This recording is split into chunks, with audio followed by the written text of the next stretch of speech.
जय सिया राम, जय जोहार। आज का जो विषय है छत्तीसगढ़ सरकार के ऊपर है, जो कि विष्णुदेव की सरकार है, साएँ-साएँ की सरकार जिसको बोलते हैं। साएँ-साएँ की सरकार काफ़ी सारे मीडिया में प्रचार करती है और इस विषय को आप भी जानते हैं। मैं सिर्फ़ एक अवगत कराने के लिए आपको आया हूँ। ₹500 में रजिस्ट्री पूरे छत्तीसगढ़ की कोई भी व्यक्ति कहीं भी जाकर के ₹500 में रजिस्ट्री करा सकते हैं अपने प्लाट को, ऐसा दिखाया जाता है। तो सही मायने में आप कभी इस चीज़ पर चिंतन करें कि ₹500 में कोई रजिस्ट्री होता है? मेरे हिसाब से तो नहीं होता, क्योंकि मैं स्वयं काफ़ी सारी जगहों पर जाकर के चर्चा किया हूँ और पता किया हूँ कि ₹500 में कोई रजिस्ट्री नहीं होता।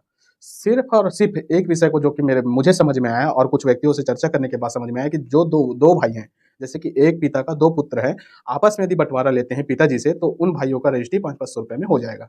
यहाँ तक का समझ में आता है। लेकिन यदि कोई व्यक्ति, नॉर्मल व्यक्ति कोई रजिस्ट्री कराता है, किसी ज़मीन को किसी के माध्यम से या कोई पार्टी से खरीदता है, उसका रजिस्ट्री जो गवर्नमेंट के अनुसार जो तय किया होगा, रेट, गवर्नमेंट रेट जो निकलता है 500, 600, 200, 100 जो भी निकलता है, उस रेट के अनुसार ही रजिस्ट्री होता है, 1 नंबर पे। और 2 नंबर पे जैसे ब्रोकर के अनुसार जो कच्चा का पैसा रहता है, उसे दिया जाता है। तो जब इस हिसाब से यदि रजिस्ट्री हो रहा है, तो गवर्नमेंट कैसे बोल दे रही है कि हम ₹500 में सभी रजिस्ट्री करा दे रहे हैं? इस पर कभी आप चिंतन करिए। और बीजेपी की सरकार यदि इस तरह का प्रावधान दे रही है, तो मेरे अनुसार से उनको प्रावधान पर अच्छे से काम करना चाहिए, क्योंकि ₹500 में तो कोई रजिस्ट्री नहीं हो रहा है, मेरे जानकारी के अनुसार।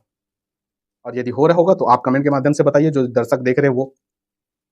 मैं यही कहूँगा कि ऐसे प्रलोभन टाइप के विषय आप सामने में रख कर के यदि किसी को छलते हो, तो मुझे लगता है कि ये गलत है।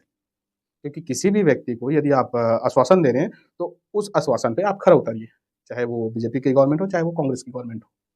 और पूर्णतः देखा जाए तो कहीं न कहीं कथाकथित बयानबाज़ी बस चलते आ रहा है, और काफ़ी सारे मीडियाओं पर और काफ़ी सारे टेलीविज़न शो पर और काफ़ी सारे पेपरों पर भी यही सब देखने को मिलता है। लेकिन वास्तविक चीज़ में जो 500 की रजिस्ट्री है, वो स्कैम है।